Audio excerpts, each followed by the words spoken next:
cette cérémonie de remise du prix Chronos 2023. Cette année, je vous annonce que vous êtes 2054 personnes réparties dans toute la Suisse romande à avoir lu les 4 livres en lice. Qui choisit les livres pour la sélection? Alors, nous sommes un petit groupe de 3 personnes et je profite de leur présence aujourd'hui pour remercier mes copines de lecture, de rire, de balade, de fou rire. Donc, Nicole Jallard, tu peux te lever, Nicole, montrer, qui est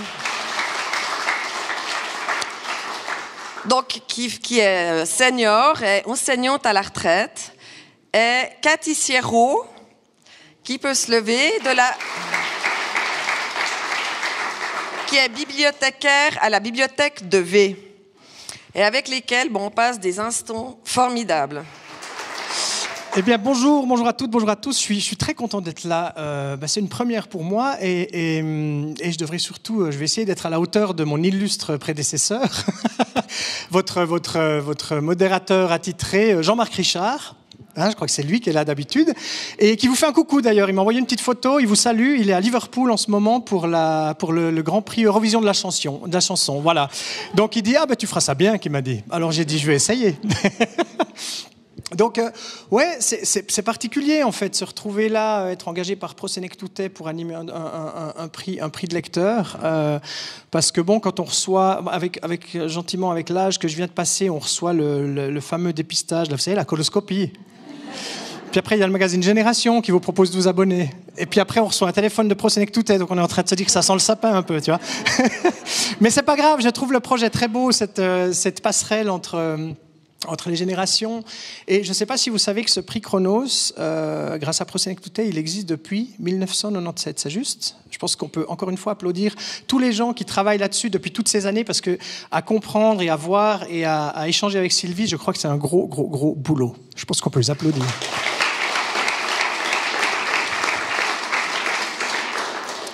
Voilà, je crois qu'on va pas papoter plus que ça, on va entrer dans le vif du sujet, parce qu'on est là quand même pour remettre un prix. Et puis, moi, j'avais envie de parler un petit peu de prendre chacun de ces livres et puis d'en parler un petit peu avec vous, parce que voilà, le but de cette remise de prix, c'est aussi d'échanger un petit peu avec vous, seniors, avec vous, enfants. Je crois même qu'on a une classe qui est présente, c'est juste? Vous pouvez faire un petit peu vous manifester? Ouais. Ah, vous parlez pas? C'est joli, ils font des signes. Merci aussi aux enseignantes d'avoir fait le pas de venir un samedi après-midi à Yverdon pour le prix Chronos. C'est bien, c'est chouette, c'est louable. Donc, on a 4 livres qui nous sont proposés cette année. 4 chouettes histoires. Je ne sais pas, est-ce que tout le monde les a lus? Tous? Ouais, tout le monde a lu tous les livres. Est-ce que déjà, c'est une sélection qui vous a plu, pour ceux qui sont habitués peut-être à en avoir lu diverses années de suite? Oui? Moi, j'ai trouvé que on a 4 univers très différents, 4 cultures différentes. On voyage, on est en France, on est en Suède, on est au Japon, on est en Suisse. On fait un joli tour du monde avec ces 4 bouquins. Je trouve que toutes ces histoires, enfin, je sais pas vous, mais moi, elles m'ont embarqué en fait. C'est 4 livres qui se lisent bien, qui se bouffent, comme on dit. On a une surprise pour vous aujourd'hui. On a envie de vous passer un court-métrage. Voilà. Est-ce que ça vous irait? Un petit moment de cinéma. Ouais. On a le réalisateur de ce film qui est là. C'est Guillaume Darbelay. Bonjour Guillaume.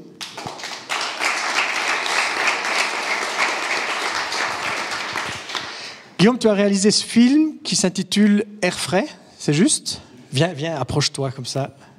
Tu as réalisé ce film et je te propose que plutôt que d'en parler avant, on se le regarde, puis on en cause après. Ça va? C'est parti? Cinéma.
jours.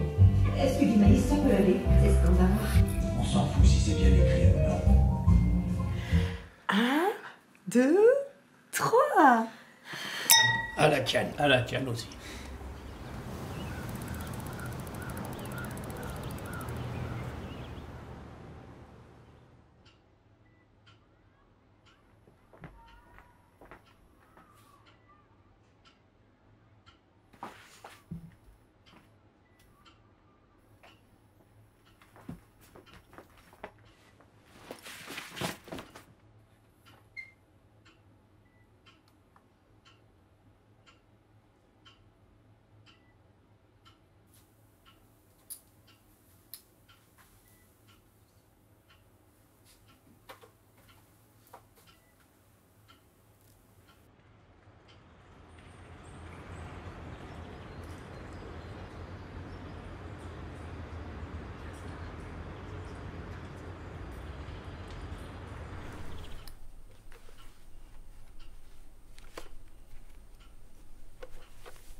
Et bravo.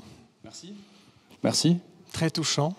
Moi, j'ai toujours eu un rapport super avec mes grands-parents. Je les visite super souvent. Enfin, on s'entend très bien. On a une famille qui est assez soudée. Et puis, je peux que constater en fait cette rupture technologique qu'il y a entre mes grands-parents et notre génération. Je vais faire un iPhone à ma grand-maman. Elle s'en sort pas mal, mais on voit quand même, il y a... Voilà, c'est l'impression que c'est une génération qui est un peu perméable à ces nouvelles technologies. Et je vous parle même pas des IA et tout ce qui arrive. Même moi, j'ai l'impression de me sentir dépassé. Donc voilà, l'idée, c'est un peu de voir est-ce qu'on arrive à raconter quelque chose d'un peu joli, d'un peu doux avec de la technologie. Parce qu'on vit un peu à une époque où j'ai l'impression que la technologie est assez diabolisée. On voit dans les films, souvent, il y a quelque chose de très dystopique, ça annonce quelque chose qui fait un peu peur. Voilà, l'idée, c'était de voir est-ce qu'on n'arrive pas à en faire quelque chose d'un peu poétique. Donc je pense que c'est ça le moteur qu'il y a derrière ce film. C'est très réussi. Ouais, merci, vraiment. C'est très beau.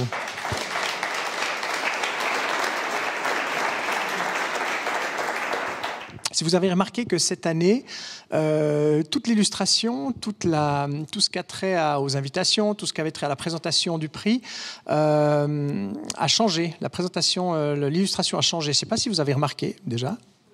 Oui. Eh ben, on a la chance d'avoir l'illustrateur de cette année 2023 qui est avec nous. C'est Denis Corman. Je l'invite à venir nous rejoindre. On peut l'applaudir.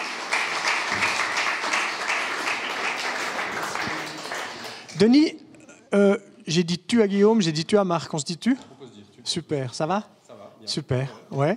Ben, merci d'être là. Ben voilà, tu as fait cette illustration. Je racontais au début que moi, quand j'ai reçu ce coup de fil, Prosenec Toutet, je me suis dit, ouais, c'est un peu tôt quand même. Ça t'a fait quoi, toi ? Je suis déjà passé par la case Génération, puisque j'ai travaillé pour Génération pendant quelques années. Donc, j'ai fait des dessins pour eux. Donc, effectivement, je me faisais cette réflexion-là. Je me suis dit, ça y est, je suis passé de l'autre côté. Mais ceci dit, j'ai adoré ça parce que les sujets étaient hyper intéressants, très ouverts. Et puis, il y a un côté transgénérationnel qui est évident aussi. Donc, voilà, c'était pas du tout un problème. Je voulais vous demander qui a réellement... Parce que ça m'intéressait de voir cette passerelle, comment elle a lieu dans les faits, dans le réel. Qui a réellement lu, en partageant avec son grand-parent, avec un senior, peut-être c'est pas les grands-parents, c'est peut-être le voisin, la voisine, parmi vous les enfants, qui a lu avec quelqu'un de sa famille, qui a partagé, comment vous l'avez vécu, comment vous avez vécu cette lecture, et vous, pour vous les seniors, qu'est-ce que vous apportez aux petits-enfants dans cette volonté de créer une passerelle. Oui, qui a partagé ? Qui a échangé avec ses... Ouais, et toi, juste là, je te montre du doigt, excuse-moi, je ne sais pas ton prénom. Toi, tu as partagé avec qui ? J'ai partagé avec mes grands-parents des deux côtés. Et puis, j'ai parlé de ce que j'allais voter, de chaque résumé, en fait, un peu des histoires. Et puis, j'ai partagé, voilà. Est-ce que vous aviez les mêmes goûts ? Des fois pas, des fois oui. Ouais. Par exemple, toi, qu'est-ce que tu as aimé dans ces livres ? C'est lequel, par exemple, qui, pour toi... Pour moi... Pour toi, est ton favori ? C'est Le Jardin à Marseille, parce que entre la grand-maman et le fils, c'est assez fort, on va dire ça comme ça. Et l'amitié est touchante. Voilà. Et tes grands-parents, qu'est-ce qu'ils avaient comme... La même chose. La même chose. Ah ben là, vous étiez d'accord. Est-ce qu'il y en a qui n'étaient pas d'accord avec leurs grands-parents ? Ah, ici. Ouais, toi, t'en étais où, toi ? On a un petit micro, il y a Marius qui arrive. Merci, Marius. Moi, j'ai préféré le Frisson suisse. Et toi, Le Manoir maudit, donc, hein ? Oui. Ouais. Et moi, Le Jardin à Marseille. Ok. Et pourquoi l'une, pourquoi l'autre ? Moi, j'aime bien les livres policiers, les enquêtes et tout ça. Et toi, je sais pas. T'aimes bien le côté un peu polar ? Ouais. Moi, j'ai aimé le côté jardin, en pleine ville, tout ça. Ça m'a beaucoup touchée. Allez, on y va ? Est-ce que vous êtes prêts ? Est-ce que vous êtes prêts ? Oui ! Alors, on y va. Alors, on va commencer par la fin. On va commencer en 4e position. On va voir 4e position du prix Chronos, édition 2023. En 4e position, on a le livre Katsuro, le Titan, de Éric Senabre.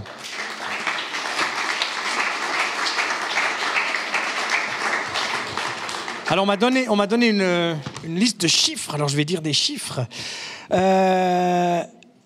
Katsuro le Titan, il a obtenu, chez les jeunes, il a obtenu 303 votes. Et chez les seniors, il a obtenu 30 votes. 30 voix, on va dire. On va plutôt dire des voix. Voilà. Il a eu environ 360 voix. Voilà, sur les 2000 qui ont été donnés. Voilà. On continue avec... c'est là. Faut pas que je dise de bêtises. En 3e position, roulement de tambour, 3e position, on a la cavale de Ulf Stark.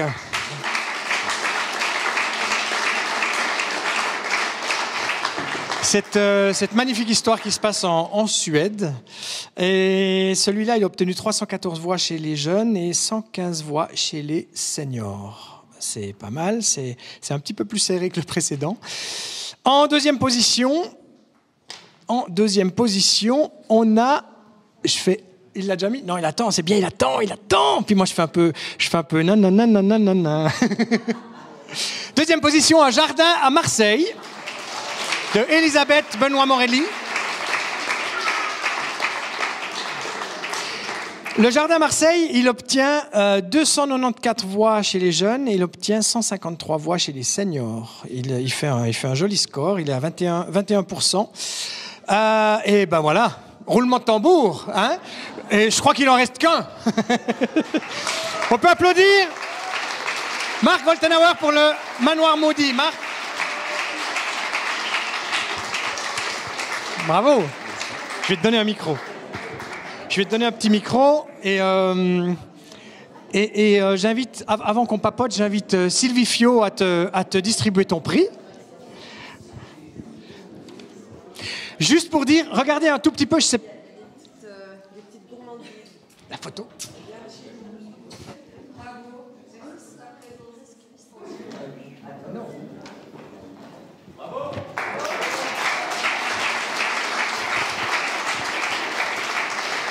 Marc, tu fais, moi je descends, tu remontes, je remonte, je redescends. Je suis déjà pas grand. Tu fais un tabac chez les jeunes avec 799 voix. C'est impressionnant. Oui, c'est impressionnant. Wow. C'est impressionnant. 799 voix chez les jeunes. Donc vraiment, c'est un livre qui a plu aux jeunes, un petit peu moins chez les seniors, mais bon, voilà, c'est comme ça. Et c'est une histoire qui parle de transgénérationnel. Donc je pense qu'on est en plein dedans. Qu'est-ce que ça fait? Ben, je suis très ému. C'est vrai que c'est déjà d'avoir fait partie de la sélection du prix, c'est déjà génial. Donc merci à l'équipe qui a choisi les 4 livres. Tout au long de l'année, j'ai aussi eu l'occasion d'avoir des échanges dans les écoles, parce que je vais assez régulièrement dans les écoles. Et puis, c'est vrai que le thème qui est abordé dans ces 4 livres, puis ce thème qu'on avait envie de partager avec Benjamin au travers de notre livre, c'est quelque chose qui nous a aussi beaucoup touchés. On parle de maison de retraite. Moi, j'ai des souvenirs d'une maison de retraite à Versoix, où était ma grand-maman, et où j'allais régulièrement aussi faire des visites. J'allais même aussi, puisque j'ai étudié la théologie à la base et que je voulais devenir pasteur, j'allais régulièrement faire des moments de prière ou des cultes à la maison de retraite. Et j'allais vraiment toujours très volontiers voir ma grand-maman, mais aussi toutes les autres personnes qui le souhaitaient dans la résidence pour échanger. Et j'ai toujours aimé écouter les seniors, les personnes âgées raconter leur vie. Et je crois que c'est ce qu'on avait envie de partager aussi au travers du livre. Et il y a une chose qui m'a beaucoup frappé, c'est que quand j'ai été présenté en fait mon premier livre, Travailler de la porte au diable dans les écoles, souvent je demandais aux enfants, c'est quels sont les personnages que vous avez bien aimés dans le livre. Et souvent, bien sûr, revenaient Adam, Mélissa, parce que c'est les enfants, c'est les enquêteurs. Minus aussi, bien sûr, tout le monde aime bien Minus. Mais quand je leur posais la question par rapport au Manoir Maudit, en fait, souvent, c'était les personnes, les seniors de l'histoire qui ont été cités par les enfants. Aimé a beaucoup touché les enfants. Après, ils ont trouvé Bob l'espion marrant. Ils ont bien aimé Mamie Jo qui enquête avec les enfants. Violette la Fofolette. Et Violette la Fofolette, bien sûr, il ne faut pas l'oublier. Il en faut toujours une. Et ça, j'ai trouvé très intéressant. Puis justement, ça m'a fait très plaisir aussi d'avoir ce retour-là, de me dire, en fait, ces personnages qu'on a imaginés, cette histoire entre des jeunes et des seniors, que ça a touché aussi les enfants. Donc oui, je suis très, très ému. Et puis, surtout aussi, j'aimerais vraiment quand même partager aussi ce prix, parce qu'il y a mon nom sur la couverture, mais c'est vraiment un travail d'équipe. Je l'ai mentionné tout à l'heure. On a co-imaginé, co-écrit l'histoire avec mon compagnon Benjamin. Et puis aussi, et il faut vraiment pas l'oublier, c'est David Chapoulet, l'illustrateur. Denis a parlé de son travail tout à l'heure. Et j'ai la chance de travailler maintenant avec David depuis 4 livres. Au début, on se connaissait pas du tout. On s'est encore pas rencontrés physiquement. Parce que mon premier livre est sorti en 2019, on sait tout ce qui s'est passé en 2020, mais on échange beaucoup. Et en fait, je pense que ça apporte énormément au livre, l'identité visuelle. Et c'est vrai qu'au début, moi, j'étais un peu stressé parce que d'habitude, quand j'écris, il n'y a pas d'illustration dans mes polars pour adultes. Alors que là, tout d'un coup, je commençais à recevoir des dessins, des images imaginées par l'illustrateur et qui étaient sa vision des choses. Parce que moi, j'avais aussi une image dans ma tête des personnages, des lieux. C'est clair qu'au début, je lui ai fourni aussi des photos des endroits, je lui ai donné quelques indications sur les personnages, il y avait le texte sur lequel il se basait. Mais en fait, je me suis rendu compte, et c'est encore plus vrai, je dirais, avec le 3e et le 4e livre sur lequel on a travaillé ensemble, c'est que c'est aussi une création de sa part qui apporte énormément. Et là, maintenant, il est en train de m'envoyer les images du 4e. Et j'ai hâte de recevoir en fait ces images parce que c'est son interprétation de l'histoire et c'est vraiment une valeur ajoutée. C'est quelque chose en plus. C'est pas juste quelque chose qui est dessiné en fonction de ce qui est écrit, mais il y apporte vraiment une touche personnelle et c'est une collaboration. Une dernière question avant de peut-être passer la parole et de conclure. Comment on fait, parce que tu écris aussi pour les adultes, comment on fait le grand écart, écriture pour les enfants, écriture pour adultes? Est-ce que tu t'y attelles de manière différente? Comment ça se passe? Alors effectivement, au tout début, quand Luc Feugère est venu nous en parler à Nicolas et moi, je crois que les deux, on était un tout petit peu dubitatifs parce qu'on se disait, mais en fait, c'est quoi écrire des romans policiers pour les enfants? On n'avait pas tellement de représentation et moi, mes souvenirs, c'était le Club des 5, mais je ne savais pas vraiment ce qui se faisait en littérature jeunesse aujourd'hui, donc j'étais un peu hésitant, en me disant, mais est-ce que je serais capable de faire ça, etc. Au final, Luc a tellement insisté il a été assez persévérant, donc on s'est lancé avec Nicolas, chacun pour écrire un Frisson suisse, et je regrette vraiment pas du tout parce que j'adore ça. Et au départ aussi, on a quelqu'un qui nous accompagne sur le travail sur le texte, qui est l'éditrice Gwenaëlle Hamon. Au départ, son travail a été vraiment très très important parce que j'ai pas dû tellement adapter mon style d'écriture. On fait peut-être attention au vocabulaire, il y a peut-être des phrases des fois un peu plus courtes ou moins complexes, mais c'est assez naturel. Par contre, pour moi, ce qui n'était pas évident à imaginer au départ, c'était la complexité de l'intrigue, le niveau de complexité. Et là, elle nous a beaucoup accompagnés pour qu'on trouve justement ce juste milieu. Et puis finalement, assez rapidement, après Taveillane, La Porte au Diable, c'est les retours des enfants qui font beaucoup. J'ai aussi beaucoup de relecteurs enfants avant que le livre soit publié. Tout ça, ça aide effectivement à trouver peut-être le bon niveau d'intrigue. Puis on peut avoir la petite blague aussi, quand on nous en a parlé au départ, Nicolas Feutz, le premier, a demandé, mais en fait, est-ce qu'on a le droit de mettre des crimes dans le livre pour les enfants? Puis l'éditrice nous a un peu regardé en disant, des crimes, oui, mais pas trop violents. Alors du coup, la question suivante, c'était, qu'est-ce que ça veut dire des crimes pas trop violents? Parce qu'à la base, un crime, c'est quand même quelque chose de violent. Nicolas, lui, dans son premier livre, il a tout de suite commencé par noyer un professeur d'allemand avec des exercices de vocabulaire dans sa bouche. Et puis, moi, je me suis dit, avec Benjamin, parce qu'on a aussi écrit le premier ensemble, on s'est dit, on va faire quelque chose d'un peu plus soft, avec la disparition d'un cabri à Taveillane, et puis une histoire de cambriolage. Par contre, en allant dans les classes, moi, je leur demandais, mais vous voulez quoi dans un prochain Frisson? Et la plupart me disaient, on veut un crime, on veut un meurtre et une vraie enquête de police. Joli. Pour celles et ceux qui sont là, qui ont voté pour le Manoir Maudit, c'est quoi qui vous a séduit, c'est quoi qui vous a plu, qui vous a fait voter le Manoir Maudit? Il y a quelqu'un qui voudrait, avant qu'on conclue pour de vrai? Ce qui était super, c'est que c'est dans le canton de Vaud, c'est aux Salines. Alors on se disait, c'est quand même génial, les personnes âgées, on se disait, les Salines, c'était toujours quelque chose d'assez important. Et c'est B. Alors B, attention, hein, c'est pas n'importe où. Et ce qui est alors intéressant dans cette écriture, c'est qu'il y a au fond une mobilisation de toutes les générations. Les jeunes se mettent ensemble pour faire les détectives, il y a un parent gendarme, il y a un peu des ramifications et il y a un passe-plat. Et ça, c'est la tâche du passe-plat qui fait qu'on a découvert le poteau rose, quoi, puis qui n'est pas rose. Mais en même temps, il y a aussi la tristesse des vieux responsables qui ont perdu une épouse, quelqu'un, celui qui était celui avec la chaise à roulettes et la pomme de la canne. Ben, il y a toute une série de choses que nous avons trouvées formidables. Et là, les enfants, les seuls, parce qu'au moins on a eu la peine d'avoir les classes, mais les seuls qui sont venus à la médiathèque et qu'on a pu discuter avec eux, ils avaient remarqué tous les mouvements des générations à l'intérieur et l'histoire qui est à B. Alors, quand on leur disait, mais B, vous avez déjà été aux Salines, etc., on leur a dit, allez aux Salines, vous verrez. Enfin bref, c'était intéressant, le contact avec les enfants. Et j'aimerais juste faire un petit coucou à ce cinéaste qui a fait ce bref film.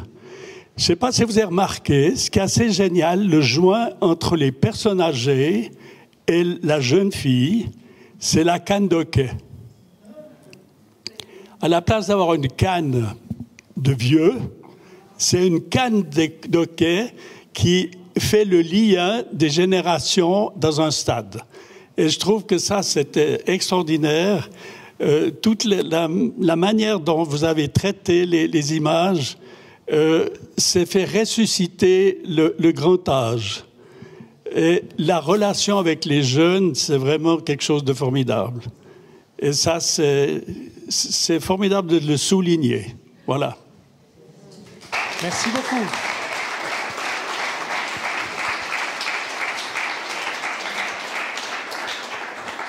Merci pour ce témoignage. Je pense qu'on pourrait dire que c'est le mot de la fin. Qu'est-ce que tu penses ? Ou tu voulais ajouter quelque chose ? Non, pas... non, tu dois filer signer des bouquins. Non, peut-être encore un dernier mot. C'est effectivement, je suis vraiment très touché que le Manoir Maudit ait été choisi, et je trouve que c'est aussi un prix qui est très chouette parce que c'est un prix de lecteur, et d'avoir 2000 votants qui choisissent parmi ces livres et qui font un choix, je trouve que ça donne une valeur très importante au prix et au sentiment qu'on peut avoir en tant qu'auteur d'avoir été choisi.